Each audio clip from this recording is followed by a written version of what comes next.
하나님의 인도와 섭리를 따르라 하는 제목입니다. 하나님의 인도와 섭리를 따르라. 자, 인생이라는 길 위에서 우리가 계획한 대로 일들이 진행되지를 않고 때때로는 엉뚱한 길로 가기도 합니다. 그런데 저도 여러분도 우리의 뜻대로 되지 않는 것을 우리는 그동안에 경험했습니다. 그러나 지금 우리는 이 자리에 와 있습니다. 하나님의 인도와 하나님의 섭리에 관한 이야기를 오늘 주제로 말씀을 나누려고 합니다. 이런 분을 본 적이 있습니다. 60세 회갑을 기념하는 회갑이었는데 가족들, 친지들, 가까운 동료들과 함께 잔치를 고급 레스토랑에서 진행을 하고 있었습니다. 자, 이제 축하잔치가 열리고 가족들이나 친지들이라 이런 분들로부터 선물을 받고 아주 기분이 참 좋았습니다. 자, 회갑 맞은 그분이 나와서 감사의 인사를 하게 되는데 이런 얘기를 했습니다. 고등학교 때 자기의 꿈이 서울대학교 가는 것이 꿈이었다. 근데 서울대학에 들어가지 못했다. 이런 얘기를 하시는데 계속 반복해서 자기가 서울대학을 들어가지 못한 것을 후회하는 내용을 여러 번 반복하는 것입니다.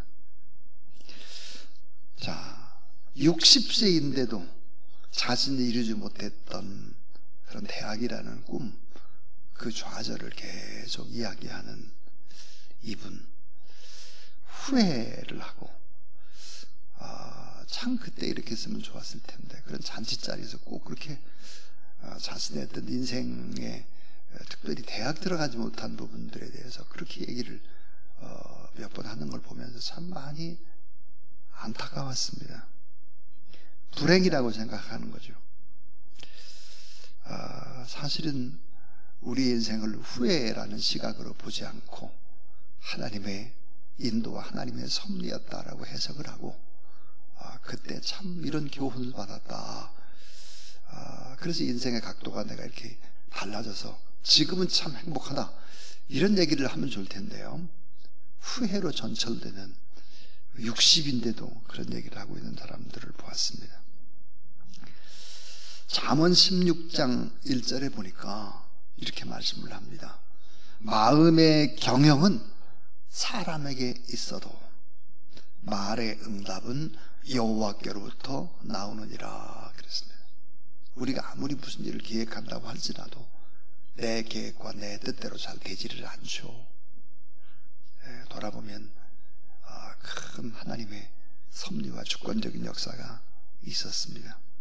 잠언 16장 9절에 보니까 사람의 마음으로 자기의 길을 계획할지라도 따라하세요. 그의 걸음을 인도하시는 이는 여호와시니라.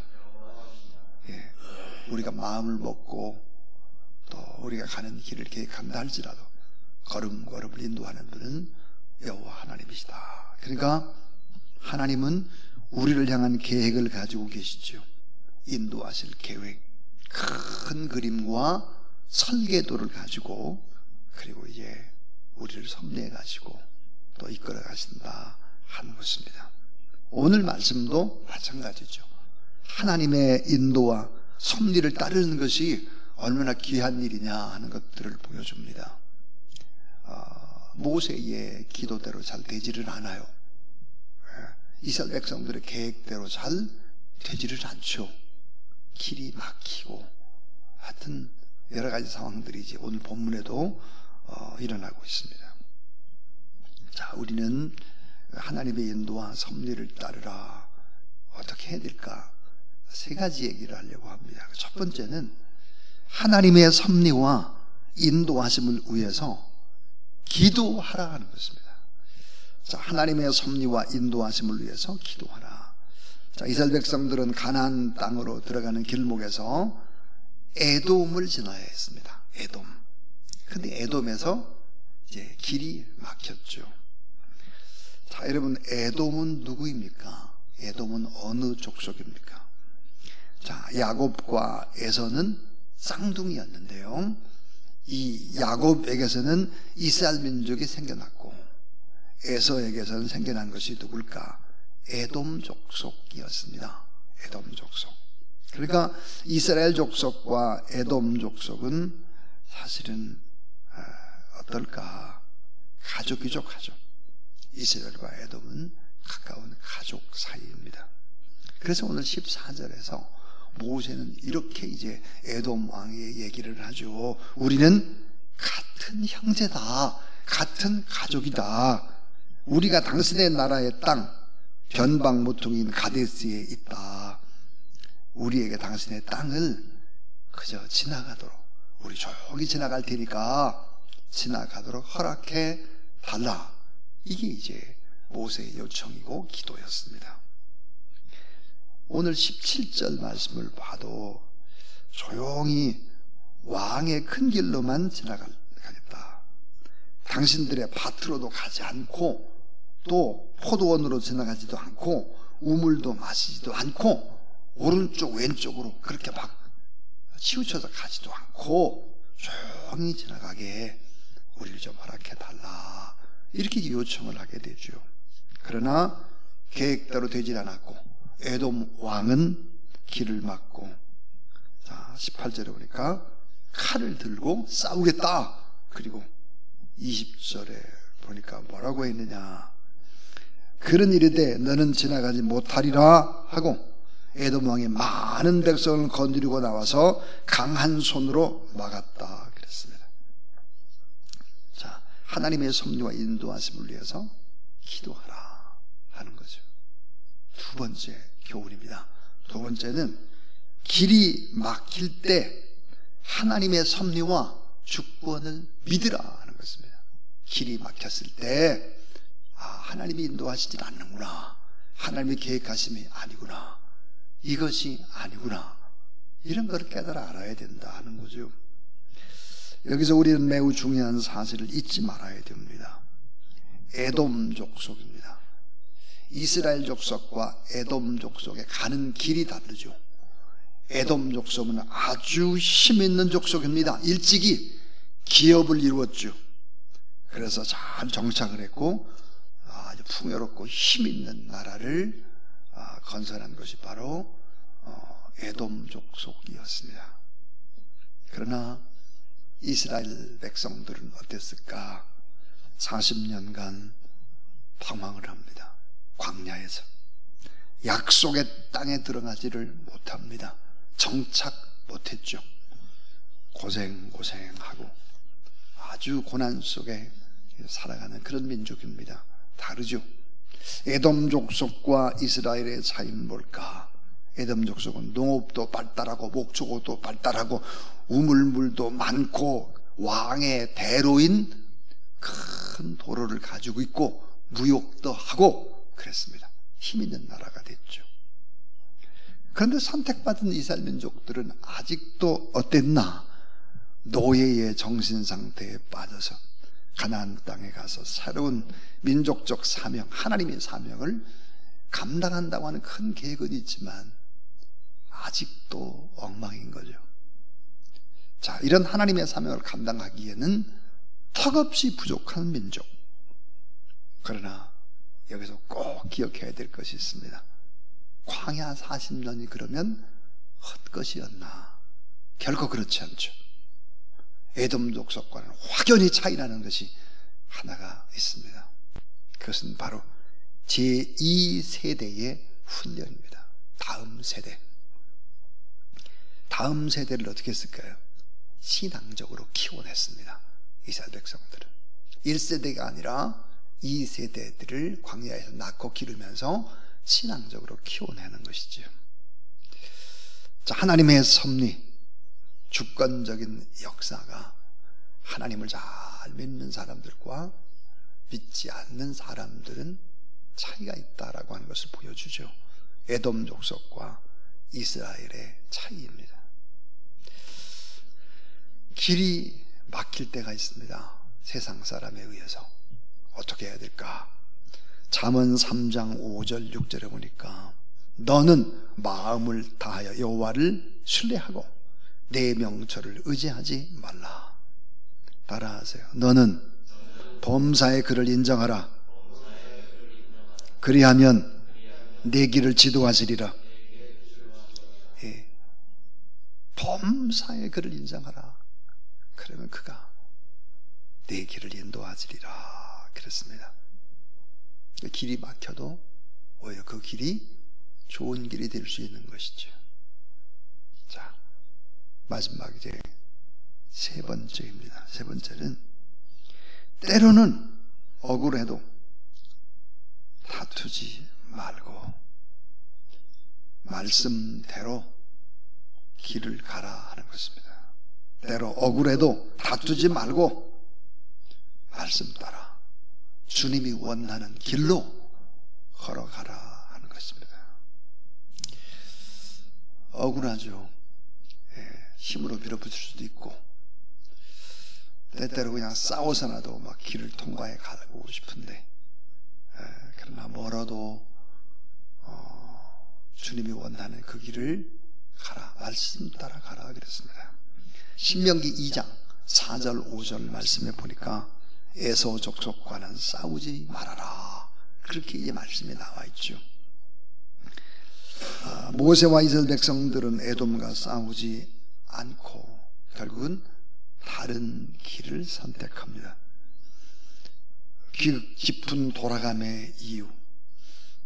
왜 빠른 길로 못 가고 또 이렇게 돌아가나? 왜 호르산, 산을 또 넘어가나? 고통스럽게. 그 이유를 이스라엘 백성들은 이미 알고 있습니다. 왜 직선으로 빠른 길로 가지 못하고 왜 산을 넘어가야 되나? 그 이유는 뭘까? 왜 돌아가나? 예. 하나님 앞에 범죄했기 때문입니다. 하나님 앞에 범죄. 불순종하시죠. 하죠. 그리고 물달라, 불평, 불만, 애굽으로 돌아가겠다, 불평, 불만, 모세에 대한 불평, 불만, 원망, 그러니까 다시 또 도는 걸, 다시 고생길로 다시 돌아요. 이게 뭘까요? 하나님의 계획입니다. 이게 뭘까요? 하나님의 말씀을 따르는 것이죠. 하나님의 인도하심은 고난에도 하나님의 뜻이 있음을 배워가는 것입니다. 결국 이제 21절 말씀을 보게 되면 에돔 왕이 이같이 이스라엘이 그의 영토로 지나감을 용납하지 아니하므로 이스라엘이 그들에게서 돌이키니라. 그래서 돌아서 다른 길로 갔다 그 말이에요. 이스라엘 백성은 가데스 지역에서 우측으로 돌아서 결국은 호르산의 길로 가게 됩니다. 계획을 바꾸도록 하시죠. 하나님께서. 자, 우리의 뜻과 우리의 계획만을 고집하지 말고 기도하고 하나님의 뜻 앞에 순종하고 내 계획과 좀 달라도 빨리 일이 안 되고 조금 늦어진다 할지라도 생각보다 힘들고 먼 길, 예상하지 못했던 그 길을 걸어간다 할지라도 지금은 우리는 잘 모르고 지금은 희미하지만 나중에는 알게 됩니다. 이게 참 올바른 길이었구나 하는 걸 알게 되는 것이죠. 결국은 고난이 축복일 때가 참 많죠. 이 길이 막힐 때가 오히려 인생을 지나고 보면 그 길이 참 좋은 길이었구나 하는 것을 알게 된다 하는 것입니다. 자, 그래서 하나님의 이제 인도와 섭리를 따라가라 하는 것입니다. 그리고 후회하거나 낙심하지 말라 하는 거죠. 오늘 본문은 하나님의 인도와 섭리를 따르라 그런 제목으로 이 말씀을 증거했습니다. 하나님의 섭리와 인도하심을 위해서 간절히 엎드려야 합니다. 기도해야 합니다. 그러나 그 길이 막힐 때는 하나님의 섭리와 주권과 하나님의 거룩한 뜻이 있구나, 이거를 알아야 합니다. 조금 고난이 온다고 할지라도 때로 억울하고 또 가는 길이 멀어도 다투거나 그렇게 하지 말고 주의 뜻을 따라서 가는 것입니다. 그러면 하나님이 더 축복된 길로 우리를 인도해 가신다. 이런 하나님의 인도와 섭리, 주권적인 역사였습니다. 우리의 생활도 마찬가지죠. 우리의 뜻과 계획대로라고 한다면 오늘 이 자리에 우리는 앉아있지 못할 수도 있을 것입니다. 다른 곳에 가 있었겠죠. 그러나 하나님은 더 좋은 길로 우리를 반드시 인도했다. 이런 확신을 가지고 우리 425장 찬송 하나님 앞에 드리겠습니다.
이제는 내 뜻대로 마옵시고 아버지의 뜻대로 되기를 원하나이다. 그렇게 간절히 기도하시고 십자가의 길을 택하셨던 주 예수 그리스도의 무한하신 은혜와 대속의 은혜를 베푸시기 위해서 독생 성자 예수 그리스도까지 우리 대신 죄를 갚아주시고 자녀 삼으신 하나님의 사랑과 성령 하나님의 거룩한 역사하심이 이 새벽부터 나와서 하나님 앞에 예배드리고 하나님의 인도하심과 하나님의 주권적인 역사를 기다리며 기도하는 모든 하나님의 사람들 머리 위에 응답과 축복으로 함께 하시기를 간절히 축원하옵나이다. 아멘.